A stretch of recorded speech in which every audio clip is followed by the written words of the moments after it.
Now इस Punnett square में आप इजीली देख सकते हैं कि यहाँ पे कैपिटल टी की टोटल कितने रिजल्ट हैं? टोटल कितने रिजल्ट हैं? 4। इसमें कैपिटल टी कितना है? 1। 1। तो 1/4, ठीक है, is to G capital T और स्मॉल टी 2 बार है, जी तो 2/4, या इसको 1/2 भी लिख सकते हैं। 2/4 जी को 1/2 भी लिख सकते हैं, साक्षी, ठीक है। तो ये 1/2 इज टू स्मॉल टी 1 बार है, इसलिए इसको 1/4। जब आप इन सबको जोड़िएगा, जब इन आप सबको जोड़िएगा तो डेट विल कम 1। सारे चीजों को जोड़ने के बाद में ये 1 आ जाता है रेशियो। तो यानी टोटल आउटपुट का 1/4 जो है वो होमोजाइगस डोमिनेंट केस को रिप्रेजेंट करता है, और 1/4 जो है वो होमोजाइगस रिसेसिव ट्रेट को शो करता है। इज इट क्लियर ना? जबकि जी आधा पॉपुलेशन जो है वो हेटेरोजाइगस वाले एलील्स को कंटेन करता है। इज इट क्लियर ना? जी यही चीज पूरा का पूरा यहां से यहां तक पैराग्राफ में दिया हुआ है। अगर आप 1/4 इज टू 1/2 इज टू 1/4 अगर ये समझ गए हुए हैं, जो यहाँ पे लास्ट में दिया हुआ है यहाँ पे, तो ये पूरा का पूरा पैराग्राफ समझने में बहुत आसानी होगी।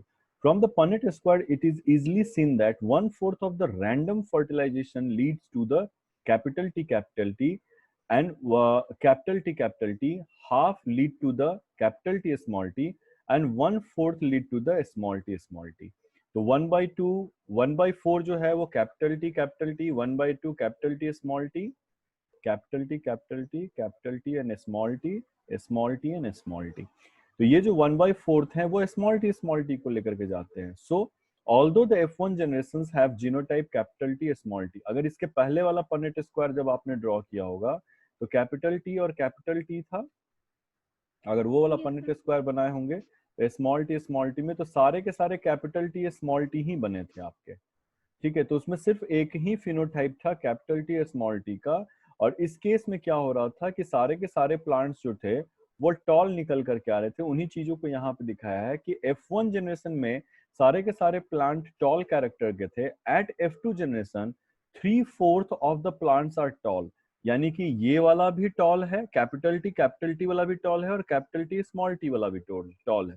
जब आप इन दोनों को जोड़िएगा तो 3/4 जो है वो टॉल प्लांट शो करते हैं। यानी 4 में से 3 प्लांट ऐसा होगा, 75%, 3/4 या 3/4 जो प्लांट्स हैं वो आपके टॉल कैरेक्टर के होते हैं, जबकि 1/4 जो होते हैं वो ड्वार्फ कैरेक्टर के होंगे। इज इट क्लियर ना? ये तो सारा ऑब्जर्वेशन से ही है, आया ना? And where some of them are, जिसमें 3/4 में से कुछ ऐसे होते हैं जो कैपिटल टी वाले हैं, बाकी रिमेनिंग जो होते हैं वो कैपिटल टी और स्मॉल टी वाले हैं। Let me erase some of the parts so that कि इस पे थोड़ा कॉन्सेंट्रेट करना आसानी होगा। जरा सा मैं इन सब पार्ट को हटा देता हूँ, ठीक है, और मैं हाइलाइटर यूज करूँ इसके बजाय, स्पॉटलाइट यूज करूँ बजाय इसके। Now so what is happening with the externally it is not possible. जब आप टॉल प्लांट को देखते हैं तो आपको ये चीज बता पाना लगभग लगभग इम्पॉसिबल है कि वो कैपिटल टी वाले प्लांट हैं या कैपिटल टी स्मॉल टी वाले प्लांट हैं। इज इट क्लियर ना? जी तो यही चीज दिया गया है। It is extremely externally it is not possible to distinguish between the plant with the genotype of capital T and capital T small t. Hence with the genotype pair that is capital T small t only one character, इसलिए ये बताया गया है कि capital T small T में heterozygous condition होते हुए भी सिर्फ कैपिटल टी का ही कैरेक्टर को एक्सप्रेस किया जा रहा है। इसलिए कैरेक्टर कैपिटल टी और tall is said to be dominant over the allele small T. तो नॉर्मली क्या होता है कि जो भी प्लांट हैं, जो टॉल प्लांट हैं, वो दो तरह के जीनोटाइप को एग्जिबिट कर सकते हैं, कैपिटल टी या कैपिटल टी स्मॉल टी। लेकिन देखने में ये दोनों ही प्लांट एक दूसरे से बिल्कुल मिलते जुलते हैं। और हेट्रोजाइगस कंडीशन में सिर्फ टॉल प्लांट का कैरेक्टर है वो एक्सप्रेस हो रहा है, जबकि ड्वार्फ प्लांट का कोई भी कैरेक्टर या इसका इफेक्ट टॉल प्लांट पे नहीं दिख रहा है। इसलिए कैरेक्टर कैपिटल टी, ये लेटर कैपिटल टी या टॉल कैरेक्टर जो होता है उसको हम लोग डोमिनेंट मानते हैं over the recessive one. Is it clear और not?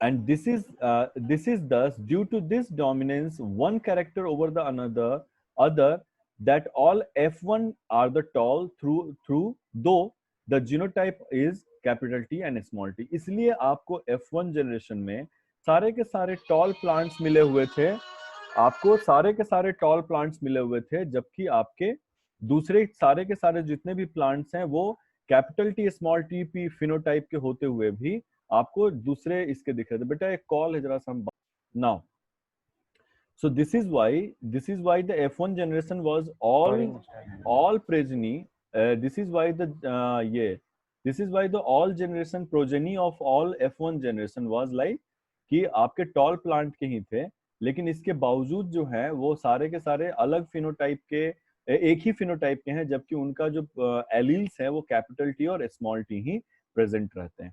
So and the f2 generation में आपको जब सेल्फिंग किया गया है तब क्रॉसिंग में आपके स्मॉल टी एक अलग से निकल करके आते हैं। एक केस में आपके स्मॉल टी अलग से निकल करके आते हैं। वही चीज दिया है कि इन f2 generation 3 of the plants were tall and thought genotypically one half is like T capital T small t and only 1/4 are true breed type capital T and capital T। तो ये जब सेल्फिंग किया गया तो सिर्फ 1/4 जो है वो आपके ट्रू ब्रीड टाइप के थे, जबकि आधा जो थे वो हाइब्रिड टाइप के थे, और तो दोनों मिल करके 3/4 प्लांट जो है वो टॉल टाइप का दिखा रहा था। हमने आपको क्या बताया कि पनेट स्क्वायर से जो रिजल्ट आया है ये पूरा पैराग्राफ उसी को एक्सप्लेन कर रहा है। टेक्निकलिटी क्या है लैंग्वेज का, ये समझने की जरूरत है कि किस तरीके से वो लैंग्वेज में लिख रहे हैं इन सारे चीजों को। इज इट क्लियर और नॉट? ठीक है। And this lead to the phenotypic ratio that is genotype 1:2:1 था। 1 capital T 2 capital T small T and 1 जो था स्मॉल टी। ठीक है, अगर हम इसको ड्रॉ कर दें capital T and small T के तौर पे, लेकिन फिनोटाइप में ये दोनों ही टॉल प्लांट को रिप्रेजेंट कर रहे हैं, जबकि एक डॉर्फ प्लांट आता है, इसलिए 3/4 टॉल हो जाते हैं और 1/4 जो है वो आपके ड्वार्फ हो जाते हैं, जिसमें यहाँ क्लियरली दिया गया 1/4 और हाफ को जोड़ दिया गया है जो 3/4 मिल रहा है। That is a ratio of 3:1। जो रेशियो 3:1 है वो आपको मिलता है, but a genotype ratio that is 1:2:1, यानी कि ये अभी भी 1:2:1 को फॉलो करेंगे, लेकिन फिनोटाइप 3:1 हो जाता है। इज इट क्लियर और नॉट? ये दोनों जुट जाते हैं, ये दोनों टॉल प्लांट वाले जुट जाएंगे और ये डॉर्फ प्लांट का एक अलग से रह जाता है। इज इट क्लियर और not? Late me erase all of the parts, सारे के सारे चीजों को मिला हटा दे, थोड़ा साफ साफ लगेगा। नाउ अब यहाँ पे दे रहा है कि द 1/4 हाफ एंड 1/4 रेशियो, जो यहाँ पे हम लिखे हुए थे 1/4 कैपिटल टी का है, यहाँ पे कैपिटल टी और कैपिटल टी का है, हाफ जो है वो कैपिटल टी स्मॉल टी का है, और लास्ट का 1/4 जो है वो स्मॉल टी का जो यहाँ पे दे रहा है। तो it is the ratio of capital T small T and small T, and it is mathematically condensable to form the binomial expression that is ax plus by का whole square। तो ये एक binomial expression को follow करता है that has the gamete bearing the genes capital T और small t in equal frequency of 1/2। The expression is expanded as given below। तो इसको binomial expression में किस तरीके से इसको expand किया जाता है कि कैपिटल T गैमेट का कितना चांस होगा? हाफ होगा, हाँ या ना? F1 जनरेशन का अगर आप सेल्फिंग करते हैं तो कैपिटल टी आधा गैमेट कैपिटल टी बनाएगा और आधा गैमेट 1/2 जो है वो स्मॉल टी बनाएगा, हाँ या ना? तो capital T half capital T और हाफ कैपिटल टी का अगर आप स्क्वायर करेंगे और हम लोग a प्लस बी का होल स्क्वायर को अगर हम लोग इसको फॉलो करते हैं तो इसका फॉर्मूला होता है a square plus 2ab plus B square. तो ये half T multiplied by half T. अब इसको देखेंगे सॉल्व करके तो यहाँ आपको मिल जाता है capital 1/4 capital T half capital T small T and 1/4 capital small T. अब यहाँ पे देखो, अगर इसी चीज को सॉल्व करने का मैथमेटिकली कोशिश करो तो 1/t plus 1/t small T है। अगर इसी को स्क्वायर कर रहे हो तो a और b माने हुए तो सबसे पहले a स्क्वायर आता है, हाँ या ना? तो 1/2 का होल स्क्वायर 1/4 होगा और 2 बार कैपिटल टी लिख सकते हैं स्क्वायर के बदले में। yes, sir। Multiplied plus multiplied by 2 multiplied by half capital T multiplied by half small T. इसमें से क्या होगा, एक 2 कट जाएगा तो 1/2 कैपिटल टी और स्मॉल टी लिखेंगे, हाँ या ना? ठीक है, तो 1/4 capital T is to 1/2 capital T small T, और लास्ट वाले में क्या हो जाएगा, 1/4 स्मॉल टी, अगर इसका स्क्वायर करोगे तो। Yes sir.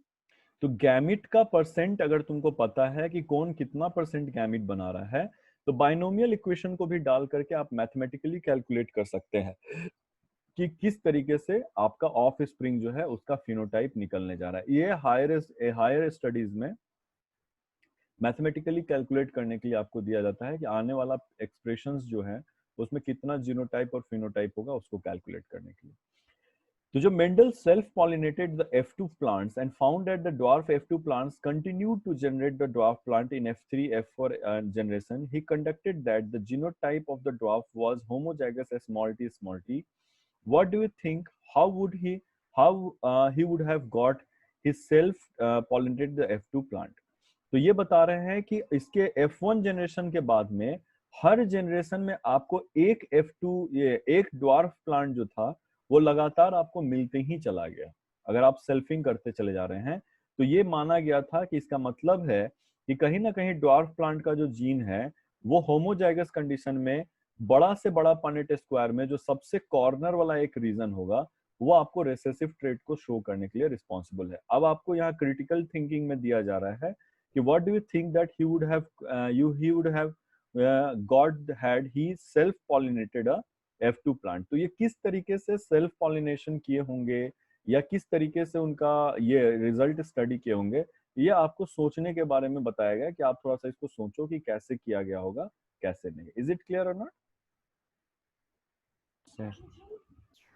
आगे वाले पैराग्राफ में प्रीसीडिंग्स पैराग्राफ में it is clearly that though the genotype ratio can be calculated using the mathematical probability, तो अगर आप जीनोटाइप को मैथमेटिकल प्रोबेबिलिटी के हिसाब से कैलकुलेट कर सकते हैं by simply looking at the phenotype of the dominant traits, ठीक है। जबकि आप डोमिनेंट ट्रेट्स जो होते हैं, phenotype of a dominant trait जो है, अगर आप उसको देख लें तो आप जीनोटाइप का भी निकाल सकते हैं and it is possible to know the genotype composition.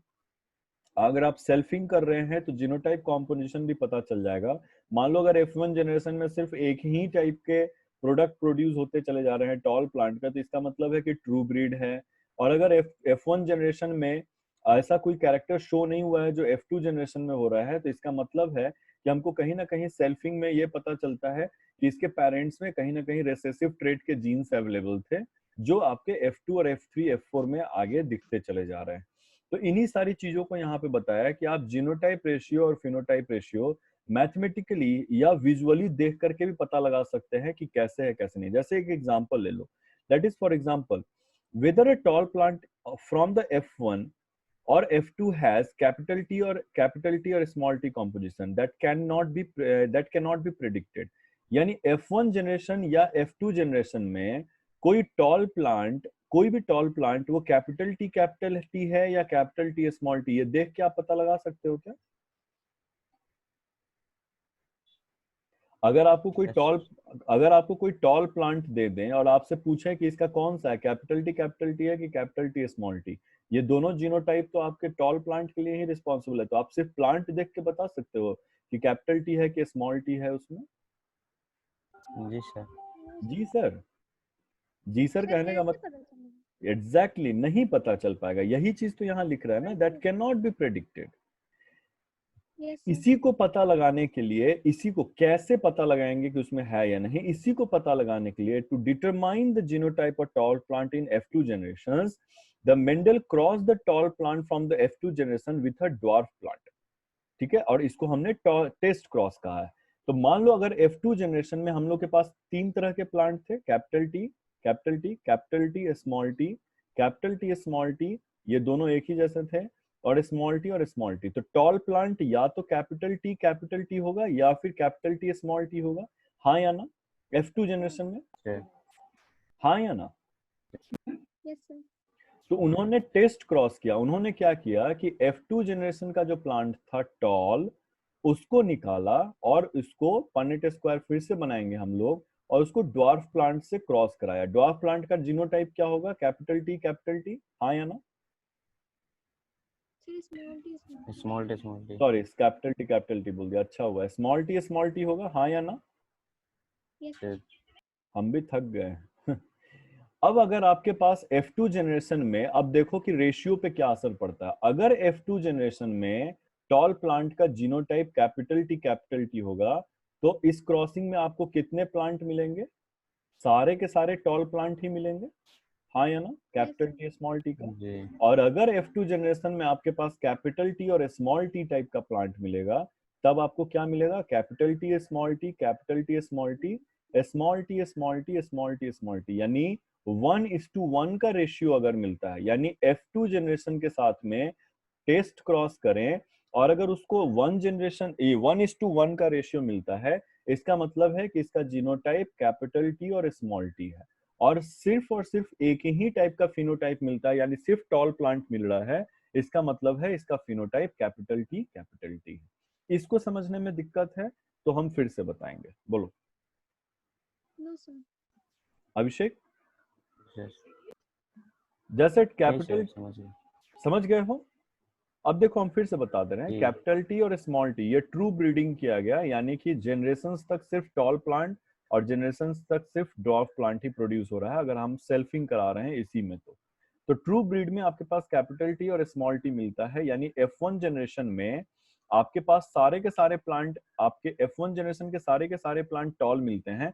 और इसका जीनोटाइप और फिनोटाइप समझने में कोई दिक्कत नहीं है। अगर आप ट्रू ब्रीड करते हैं तो आप क्लियरली कह सकते हैं इसका genotype capital T small T है और फिनोटाइप टॉल प्लांट का है।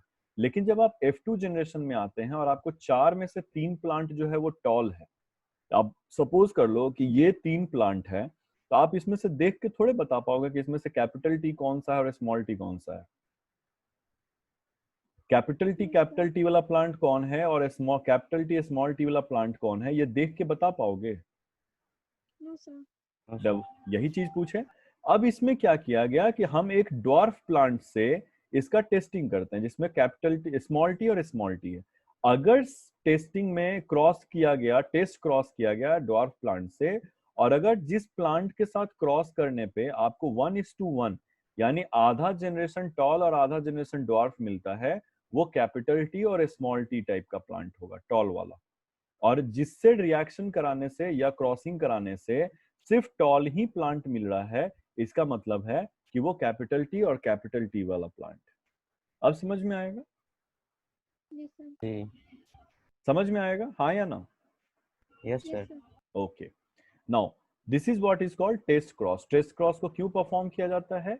किसी भी जनरेशन के किसी भी स्पीसीज को उठा करके उसके ट्रू ब्रीड रेसेसिव जनरेशन से या रेसेसिव ट्रेड से उसकी क्रॉसिंग की जाती है, ताकि उस जनरेशन के कैरेक्टर में डोमिनेंट या रेसेसिव होमोजाइगस या हेट्रोजाइगस कंडीशन को पता लगाया जा सकता है। और इस तरह की क्रॉसिंग को हम लोग टेस्ट क्रॉस बोलते हैं। फिर एग्जांपल में तुम लोग लिख सकते हो कि F1 जनरेशन में जो प्लांट था, वो F2 जनरेशन में जो प्लांट था उसके पास टॉल 2 तरह के प्लांट थे, कैपिटल टी और कैपिटल टी स्मॉल टी। जब इसका क्रॉसिंग कराया जाता है स्मॉल टी से, तो कैपिटल टी स्मॉल टी वाला 1:1 का रेशियो देता है, आधा जनरेशन टॉल आधा जनरेशन ड्वार्फ। तो इसका मतलब है कि जीनोटाइप जो है वो कैपिटल टी स्मॉल टी है। जबकि जब आप कैपिटल टी वाले के साथ में अगर इसकी क्रॉसिंग कराते हैं, तो सिर्फ एक ही टाइप का प्लांट मिलता है, that is what is called tall plants. Is it clear और नॉट? यस सर तो इससे F2 जनरेशन के प्लांट का जीनोटाइप पता चल जाता है। इज इट क्लियर और नॉट? दोनों बच्चा yes sir. So in a typical test cross, an organism like pea plant here show a dominant phenotype and whose genotype to be determined is crossed with the recessive parental instead of the self crossing.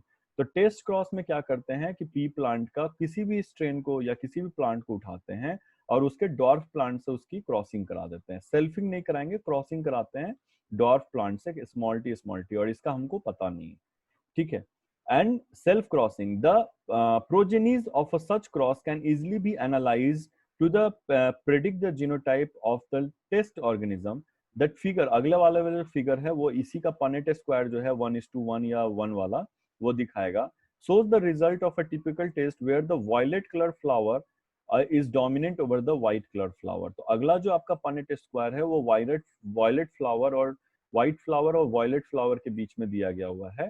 तो homozygous recessive condition है और heterozygous recessive condition है. Homozygous recessive और homozygous recessive है. अगर आपके पास में ये जो पर्पल फ्लावर है या तो वो WW होगा या W और स्मॉल w होगा, हाँ या ना? Yes, sir. तो अगर डोमिनेंट कैरेक्टर शो कर रहा होता है, अगर ये डोमिनेंट कैरेक्टर को शो कर रहा है सिर्फ, तो सारे के सारे फ्लावर्स जो हैं वो वायलेट कलर के ही सिर्फ दिखाई देते हैं. यही चीज कैपिटल टी वाले में भी हम लोग ड्रॉ किए थे, यानी ये कैपिटल टी मान लो और इसको स्मॉल टी मान लो, तो सारा जो होगा वो कैपिटल टी और स्मॉल टी ही प्रोड्यूस होगा और सिर्फ डोमिनेंट कैरेक्टर को शो करेगा. इसका मतलब क्या है कि ये जो प्लांट है उसका जीनोटाइप कैपिटल टी है, हाँ या ना? Yes sir. और अगर ये हेट्रोजाइगस कंडीशन कंटेनिंग है तो वो क्या करेगा, हाफ ऑफ द पॉपुलेशन को purple, half the population white, या हाफ ऑफ द पॉपुलेशन जो है वो टॉल और हाफ ऑफ द पॉपुलेशन जो है वो ड्वार्फ को प्रोड्यूस करता है. इसका मतलब है कि जो भी जनरेशन का आप टेस्ट करना चाह रहे हैं जीनोटाइप, वो हेट्रोजाइगस कंडीशन, हेट्रोजाइगस डोमिनेंट या होमोजाइगस डोमिनेंट कंडीशन में अवेलेबल है. इज इट क्लियर और not? Yes Yes, sir. sir. इन सारे स्टडी को लगा करके मेंडल साहब ने कुछ लॉ को इलिस्ट्रेट किया था, जिसमें law of dominance, law of segregation, ठीक है, इन सारे चीजों को ऐड किया गया है, which I will not continue today. आज हम इसको कंटिन्यू नहीं करेंगे, हम आपको आज देंगे ताकि आप इस चीजों को एक बार रीडिंग करके कल आओ. Law of segregation, law of dominance, फिर इंडिपेंडेंट डोमिनेंस है या को डोमिनेंस है. डोमिनेंस में भी कई बार मिक्स टाइप के आपके रिजल्ट्स मिलते हैं, वो कंप्लीटली जो डोमिनेंट कैरेक्टर है वो आपको दिखाई देता नहीं है. तो हम ये सजेस्ट करेंगे, just go through this topic first, एक बार आप रीडिंग डालो पूरा टॉपिक को, तब फिर हम लोग इसके आगे डिस्कस करना स्टार्ट करेंगे. इज इट क्लियर और नॉट?